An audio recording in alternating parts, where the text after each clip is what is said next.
If your agency builds AI agents and automation, listen up. Claude 4.5 is a major upgrade you need to know about. So they just announced it on the website and they claim that it's the best coding model in the world, strongest model. Then again, it's the usual thing of they build an AI agent, they use the marketing speak and claim it's the best at this and the best at that. So they also got Claude Code for developers, basically.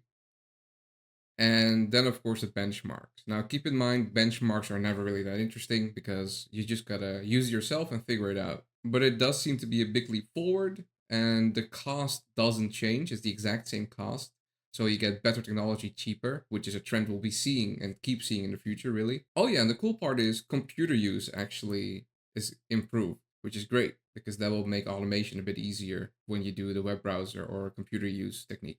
Oh yeah, and they made sure that these are not misaligned, which means they don't show any unexpected behavior such as deception, sycophancy, so basically glazing you, power seeking, encouragement of delusions. So if you're like, hey, I should go and murder someone, and then GPT or Gemini would say, oh yeah, you should, yeah, that's great. Whereas Sonnet seems to have actually fixed that, according to their marketing announcement. Always take these announcements with a big bag of salt, or like a big truck of salt, really. Another thing to know is that their system prompt actually got leaked. According to this GitHub repo, they found the prompt that's being used for the. According to this GitHub repo, they found the system prompt. It's 500 ish lines and it tells you a lot. So, just to show you, I'll just put this through Gemini. So they really are trying to emphasize guardrails when it comes to well-being, mental health, and harmful stuff in general. So also got once again the extremist websites and all that stuff, and also guardrails for the copyright and trademark stuff. We're not quoting things exactly as they are.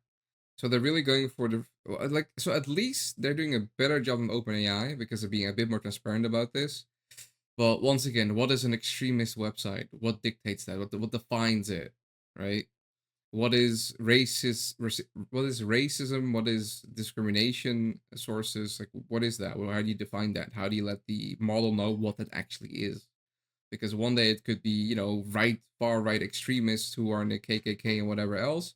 The next day it might be about, oh no, this person who is a controversial figure who got demonized by society, even though he doesn't say anything wrong. Oh, that now suddenly is wrong. So it's a bit vague. It's a bit so that's what I think is a bit very very scary to see.